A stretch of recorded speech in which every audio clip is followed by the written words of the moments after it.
다니엘서 5장에 있는 내용 중에서 그 왕의 이름은 벨사살입니다.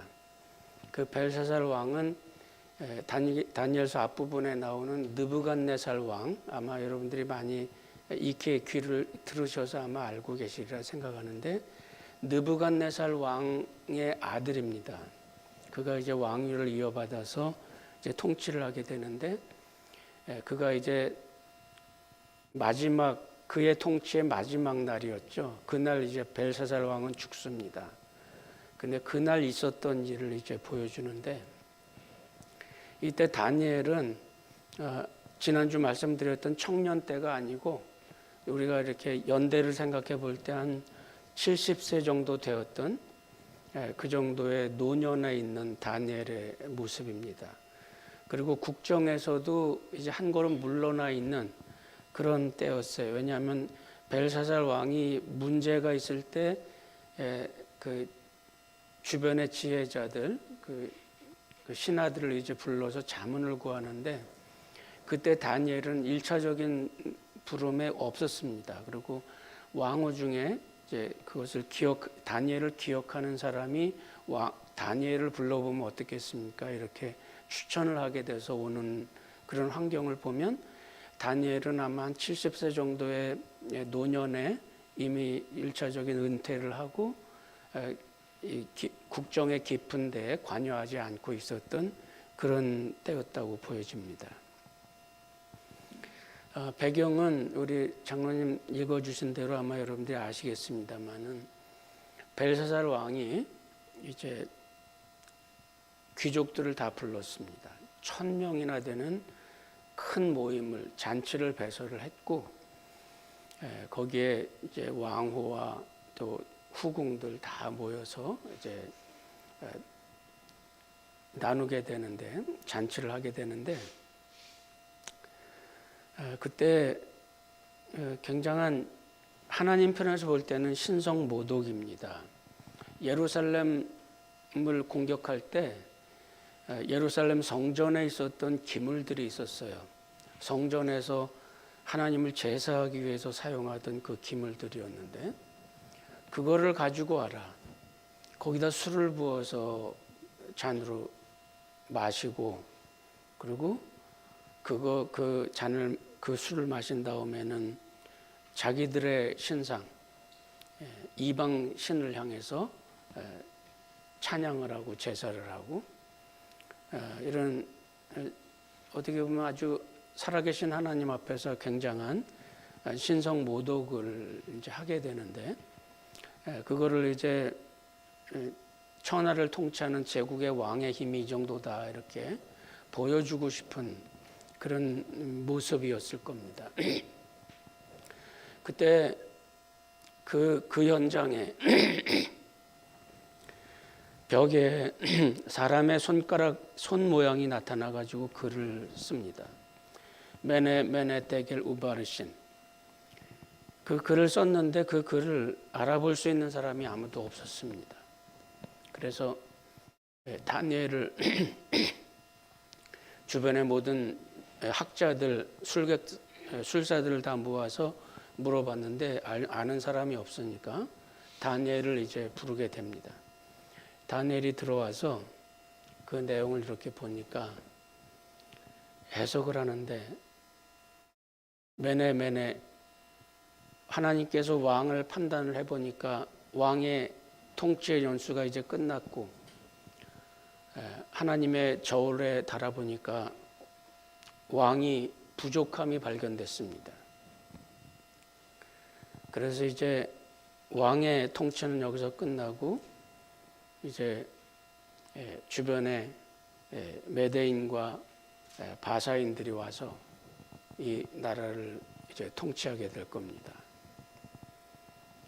그러고 나서 그날 저녁에 그 다음 왕 다리오 왕이 반역을 일으켰고, 그날 저녁에 벨사살 왕이 죽습니다.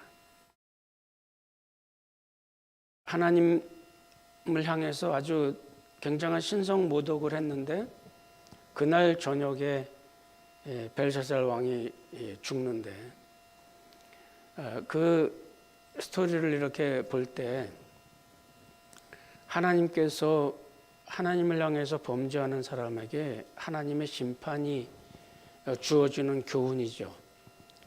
근데 우리가 그 내용을 이렇게 접할 때 이 신앙을 가진 사람이라면 그런 생각들을 합니다. 이렇게만 되면 얼마나 좋을까? 하나님 앞에 범죄만 하면, 잘못된 말 한마디만 하면, 하나님을 향해서 그 하나님의 신성을 모독하는 그런 말을 하면 그냥 즉시로 심판을 받아서 이렇게 죽는다 그러면 얼마나 좋을까? 아마 이 세상에 죄인들이 다 없어지고 진정한 평화가 올 거라. 그런데 세상은 그렇게 흘러가진 않습니다. 신성 모독을 아무리 해도, 하나님을 향해서 아무리 모독적인 발언을 해도, 하나님을 향해서 아무리 잘못한 일을 해도 그냥 뭐 별 어려움 없이 살고 그저 큰 탈 없이 지내고, 또 반면에 하나님을 잘 섬긴다는 사람들이 때로는 더 고통을 당하고 시험을 당하고 어려움을 겪습니다. 그러면 우리는 다 마음 한구석에 시험을 겪고 뭐 이게 뭐야? 이런 생각들을 하게 됩니다. 벨사살 왕의 신성 모독과 즉각적인 하나님의 심판은 하나의 모형입니다. 이 대답이 긴 질문에 짧은 대답입니다.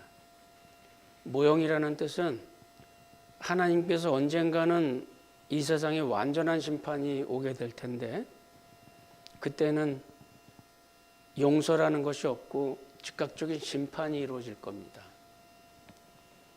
그런데 긴 대답이라고 한다면 이제 우리가 이제 말씀을 통해서 함께 나눠야 될 내용인데, 세상이 꼭 그렇게 되어 가고 있지 않고 오히려 믿는 사람들에게 어려움들도 많이 있고, 아무리 신성 모독을 하고 하나님에 대한 불경스러운 말을 하는 사람이라 그래도 버젓하게 잘 살고 있고, 때로는 우리가 교회 안에서 하나님을 섬기다가도 속이 상할 때는 하나님이 어디 있어? 막 이렇게 할 때도 있잖아요. 그래도 뭐 그냥 잘 지내고 있고, 교회 안에서 그냥 여러 가지 시험거리들을 만들어내고 교인들 마음 아프게 하고, 그렇게 해도 뭐 크게 어려운 일 안 생기고, 잘 열심히 하려고 그러는 사람에게 더 어려움들이 많이 오고, 이럴 때는 우리가 긴 답을 해야 됩니다. 이것은 무슨 뜻이며 그동안 그 삶을 살아가는 우리들의 모습은 과연 어떠할 것인가? 우리의 믿음은 과연 어떤 것인가? 다니엘의 그 삶을 통해서, 다니엘서를 통해서 이렇게 하나님께서 보이시는 일들은 다니엘의 샘플입니다. 다니엘의 이그잼플인데, 그가 어떤 환경이 되었던지 간에 하나님을 늘 선택하고 하나님의 은혜를 바랐던 겁니다. 우리는 때로 그렇게 생각을 합니다. 악한 사람들은 왜 형통하는가? 신앙인들은 왜 고통을 겪고 있는가? 저는 그런 질문을 할 때 제가 주로 이제 어떤 교리적인 성경적인 답변을 할 때, 그때는 주로 창세기의 내용을 많이 이제 인용을 합니다. 그러니까 지난 주서부터 제가 이제 성경을 내가 연말까지는 이제 한번 다 읽는다 이런 목표를 가지고 여러분들하고 같이 시작하려고 그러다가 이제 연말이고 이래서 아무래도 연초 지나고 나서 하는 게 좋겠다 이렇게 이제 조금 밀어놓고 있습니다. 근데 어느 날 창세기를 전부 다 읽었어요. 그러면서 제가 또 한 번 깨달았던 느낌이 그겁니다. 창세기 시작을 이야기하는 책인데 시작을 말하는 그 이야기는 하나님이 태초에 천지를 창조하시니라 첫째 날 뭐 하셨고 둘째 날 뭐 하셨고 이 이야기가 아니고 창세기 전체를 통틀어서 마지막 요셉의 마지막 이야기가 나오는데 그때 그 모습을 이렇게 보면서 이게 하나님의 백성들의 역사를 시작하셨던 하나님의 역사의 시작이었구나. 그 요셉의 이야기를 이렇게 들으면서 눈물이 나요. 하나님이 당신들이 나에게 잘못을 하고 나에게 해를 입히고 나를 노예로 팔고 그랬다고 생각하지 마십시오. 요셉은 형들에게 그렇게 말합니다. 하나님께서 우리를 다 구원하시기 위해서 나를 이곳에 보내셨습니다. 그게 창세기예요. 그게 시작입니다. 그러고서 출애굽기가 시작되는데 이미 거기에서 이미 하나님의 결론이 나더라고요.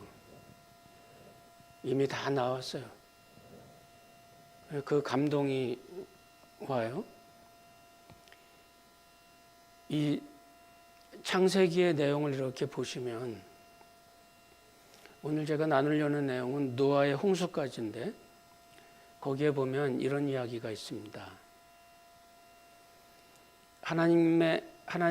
하나님께서 아담과 하와를 지으시고 그에게 자녀들이 생산이 되는데 그 아들 중에 아벨이 하나님을 섬겼어요. 히브리서 11장의 내용을 보면 믿음으로 아벨은 가인보다 나은 제사를 드렸다. 그런 걸 보면 아담과 하와의 아들 중에서 그때까지는 아벨만이 하나님을 섬기는 믿음을 가진 그런 아들이 태어났어요. 많은 아들이 있었지만 그 중에 아벨 하나였어요. 아벨이 죽은 다음에 셋이라는 아들이 또 태어납니다. 그 셋이라는 아들이 태어나고 나서 아담은 그런 말을 합니다. 아담은 130세에 믿음을 가진 아들 셋을 낳게 되었고 아담이 130세에 그때까지 계속 아들이 태어나고 그 아들들이 또 아들들이 태어나고 그들이 또 자녀들이 또 서로 결혼을 하고 또 그들의 자녀들이 계속해서 이제 생산이 되는데 아담의 나이 130세에 셋이라는 아들이 태어나는데 성경은 그렇게 얘기합니다. 창세기 4장 26절에 그때 사람들이 비로소 여호와의 이름을 불렀다. 아담이 130세 얻은 아들 셋이 그 기간을 뚫고 나와서 처음 하나님 여호와의 이름을 부르는 사람이 됩니다. 그러고서 성경은 이제 5장에 아담의 족보가 쭉 나오는데 여러분 그 패턴을 가지고 이 패턴을 가지고 족보를 이제 보는 겁니다. 아담의 족보. 그냥 아담이 그냥 족보의 내용이 그냥 족보가 아니라 4장에서 아담의 아들 셋 이 패턴을 가지고 아담의 많은 아들들과 그 많은 사람들 중에서 130년이 지나서 셋이 태어나갔고 그때 처음 셋이 하나님을 부르는 믿음을 가진 사람이 됐어요. 그러고서 5장은 그렇게 표현을 합니다. 셋은 105세의 에노스는 90세의 게난은 70세의 마하랄렐은 65세의 야렛은 160세의 에녹은 60세의 무드셀라는 180세의 라멕은 182세의 노아를 낳습니다. 이때가 전부 따져보니까 1656년이에요. 1656년의 세월 동안에 하나님을 섬긴 아담의 후손들 중에 하나님을 섬긴 사람이 10명입니다.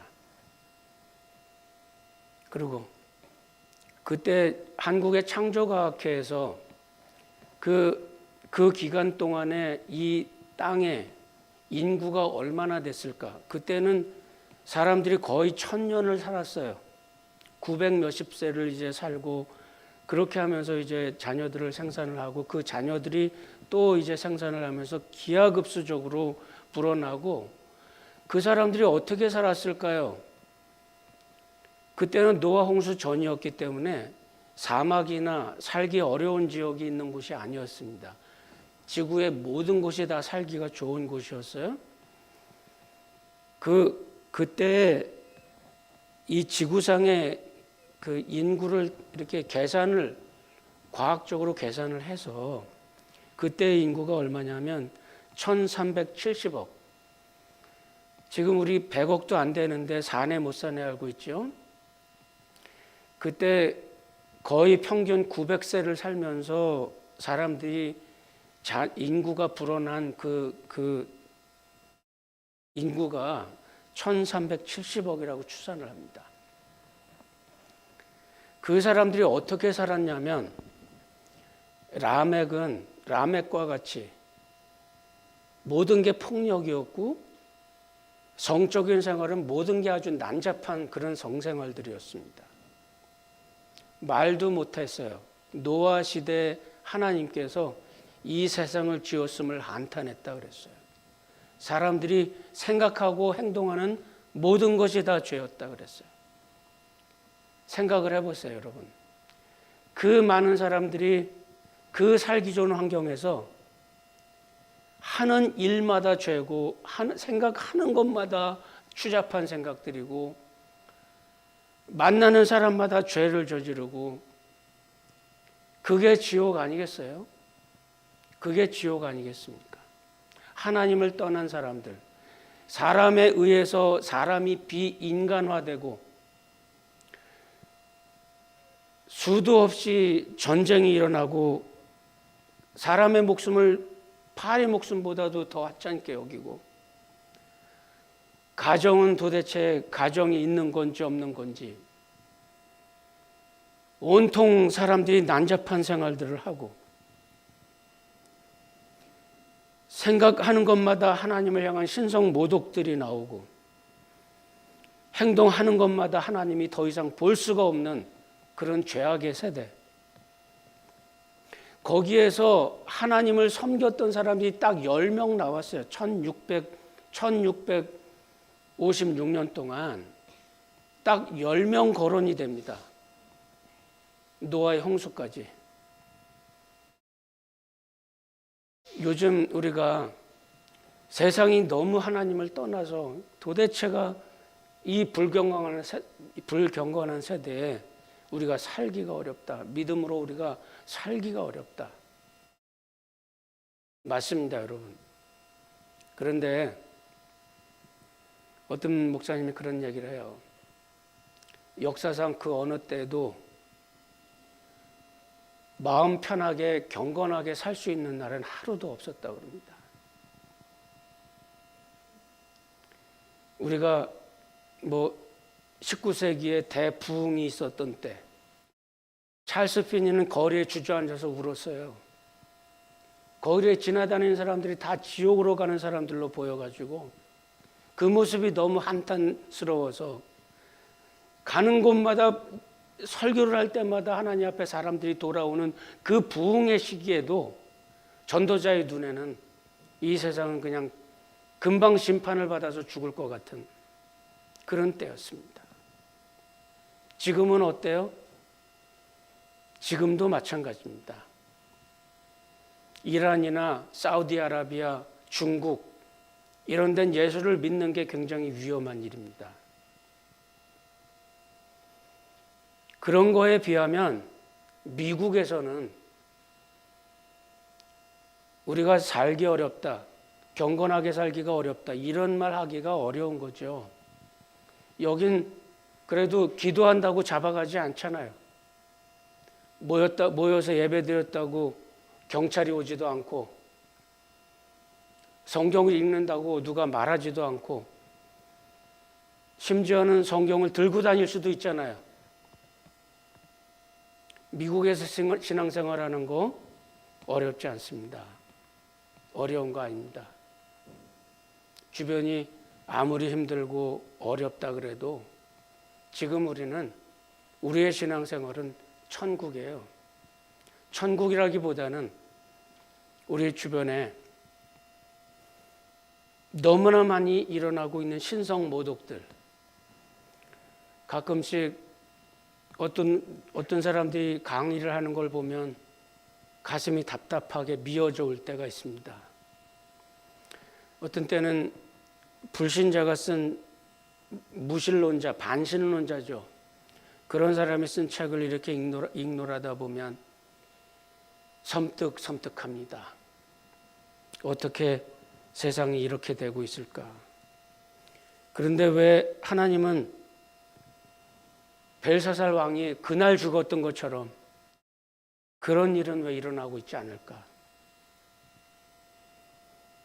그런데 성경은 분명히 이야기합니다.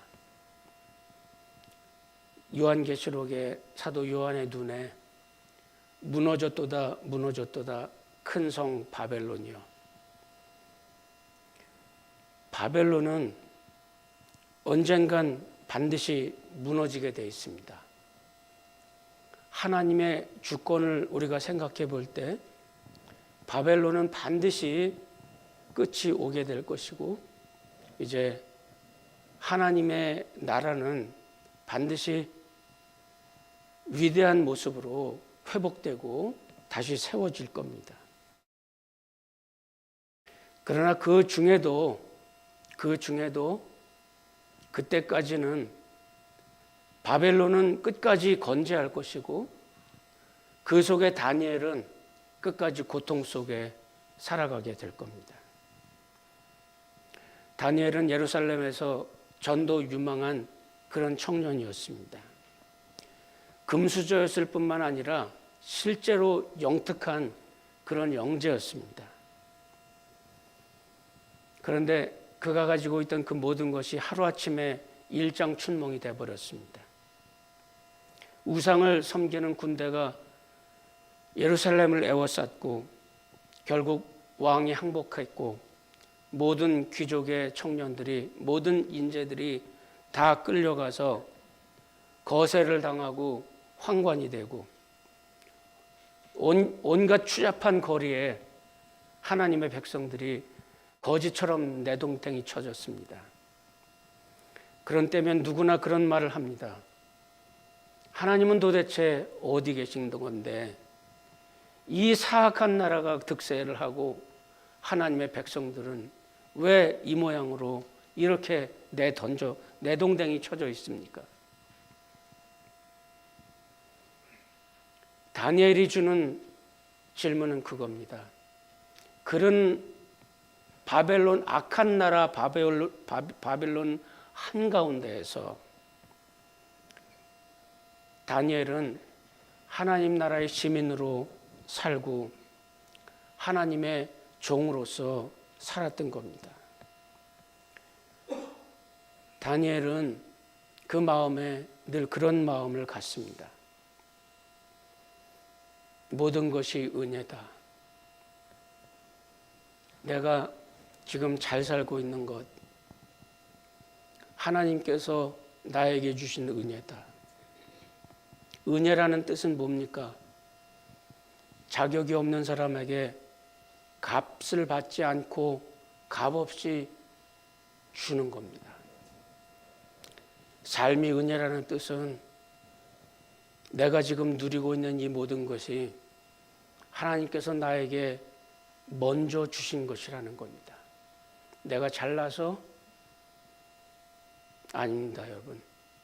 하나님이 먼저 주신 겁니다. 내가 건강해요? 먼저 주신 겁니다. 내가 신앙생활이 좀 자유로워요? 먼저 주신 거예요. 먼저 주신 거에는 하나님께서 찾는 게 있습니다. 하나님께서 먼저 구원하신 것에는 하나님의 뜻이 있고, 다른 사람들보다 재능을 더 주었다면, 다른 사람들보다 더 많은 돈을 주었다면 하나님이 먼저 주신 겁니다. 거기에는 하나님의 목적이 있습니다. 그것이 하나님의 선택입니다. 하나님이 주신 은혜, 거기에 하나님께서 먼저 주신 뜻이 무엇인지, 하나님께서 불가항력적으로 나를 선택하셔서 먼저 주신 은혜가 과연 뭔지, 우리 예수를 믿는 사람들은 그거를 봐야 됩니다. 하나님의 은혜가 왜 우리를 선택하셨는지, 하나님의 은혜가 왜 다니엘을 선택했는지, 하나님의 은혜가 다니엘을 선택했다는 것이 분명해진 그런 사람들에게는 적어도 그 하나님의 주권이 나의 인생 가운데 이 세상의 악보다 더 위대한 것이고, 하나님의 역사를 주관해 가시는 하나님의 주권이, 종국의 하나님의 심판을 가져오실 하나님의 정의가 이 세상의 악함보다, 이 세상의 죄악보다 더 위대한 것이라고 하나님의 주권에 대한 믿음을 우리가 갖는다면, 그것을 가진 믿음을 가진 소유한 사람이라면 이 세상의 어려운 일들, 지금 나에게 찾아온 어려운 일들에 주저앉지 않습니다. 다니엘이 그랬습니다. 아무리 그렇다 한들, 아무리 주변이 그렇다 한들, 왕이 당장 죽을 거라고 하나님이 말씀하시면 그렇게 전합니다. 6장에 가서 그 다음 왕 다리오 왕이 다니엘을 선택해서 통치에 참여를 시키는데, 계략에 걸려가지고 죽임을 당합니다. 사자굴에 던져지는데 하나님께서 그 속에서도 건져내시는 하나님, 다니엘의 모든 인생의 여정 속에 이 세상을 주관하고 계시는 하나님의 모습을 그가 분명히 알게 됐을 때 다니엘은 하나님을 떠나지 않습니다. 오직 언제나 하나님의 길을 선택합니다. 이 세상이 때로는 공정해 보이지 않습니다, 여러분. 그런데 하나님의 눈이 어디 있는지를 생각하셔야 됩니다. 1600년이라는 긴 세월에 1300억이 넘는 인구가 이 땅을 살아가는데 단지 10명만이 하나님의 눈에 들어왔습니다.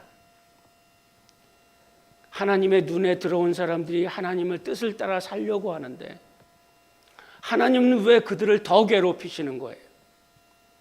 하나님은 왜 노아에게 120년 동안 산에 올라가서 바보같이 구원선을 만들기 위해서 방주를 지으라고 해요? 하나님은 왜 도대체, 하나님을 섬기려고 하는데 왜 도대체 하나님은 더 우리를 달달 볶는 거예요? 우리는 때로 그런 질문을 합니다. 두려워하지 마세요, 여러분. 하나님의 눈이 우리에게 와 있기 때문에 그렇습니다. 다른 데는 관심이 없어요. 학교에서 유치원 아이들이 와서 여기서 재롱장치를 하면 부모들이 와가지고 그냥 난리를 치면서 사진을 찍습니다. 자기 아이 나와서 뭐 하면 그거 놓칠까 봐 사진을 찍어요. 어떤 때 가서 이렇게 보니까 아빠는 가서 열심히 전화기 가지고 사진을 막 찍는데 옆에 아빠는 와가지고 멋진 디지털 카메라 가지고 와서 막 찍으니까 그 옆에 와이프가 저 사람들은 디지털 가지고 찍는데 왜 당신은 스마트폰 가지고 찍는 거예요? 자기 애만 눈에 들어와요. 다 진흙 범벅이 돼갖고 놀다가 뛰어오면 자기 애만 번쩍 들어가지고 가서 씻기고 먹입니다. 이 세상 이미 심판 속에 들어있는 사람들, 그 속에서 말도 못하는 죄를 짓고 사는 사람들, 그저 그것이 이미 하나님의 심판이에요. 요한복음 3장 16절에 하나님이 세상을 이처럼 사랑하사 독생자를 주셨으니 이는 저를 믿는 자마다 멸망치 않고 영생을 얻게 하려 하심이라. 바로 그 다음 절이 뭐냐면 믿지 않는 사람들은 이미 심판을 받은 것이니라. 이미 심판 속에 있어요. 그들이 그렇게 자행자지하면서 신성모독을 저지르고 자기 멋대로 죄악을 저지르고 자기 멋대로 하나님의 형상으로서의 사람들을 무시하고 자기 멋대로 자기 자신 속에 있는 귀한 모습 보지 않고 자기 멋대로 자기를 멸시하고 자기 멋대로 죄를 저지르고, 그게 이미 심판이에요. 그게 이미 지옥입니다. 그 중에 하나님이 바벨론 속에 사는 하나님의 백성들에게 요한복음 계시록 18장에 그렇게 이야기합니다. 내 백성아, 거기서 나와서 그 죄에 참여하지 마라. 하나님이 우리를 정결케 하실 때 하나님의 뜻이 있고 거기에 하나님의 복이 있습니다. 그럴 때일수록 하나님을 선택하세요. 하나님의 은혜가 여러분을 선택했듯이 신실한 마음 가지고 하나님을 선택하세요.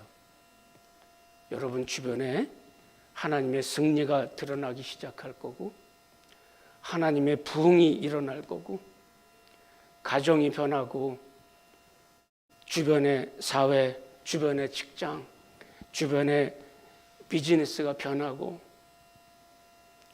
주변의 식구들, 교회의 모습이 변하고, 하나님의 은혜가 여러분들 속에 하나님 주신 그 은혜의 불꽃이 주변을 들끓게 만들 겁니다. 믿음을 갖고 전진하고 다니엘이 하나님을 향해서 끝까지 신실했던 것처럼 그 신실성을 유지하면 하나님께서 여러분들 가운데, 여러분들이 이제 그거를 더 느끼게 될 겁니다. 오늘보다 내일 더 큰 은혜, 더 하나님 앞에 나아갈수록 더 새로워지는 하나님의 은혜들을 경험하게 될 겁니다. 여러분들 가운데 이러한 은혜와 승리가 있기를 바랍니다. 저 여러분들과 함께 찬양하려고 찬양 하나 준비해 왔습니다.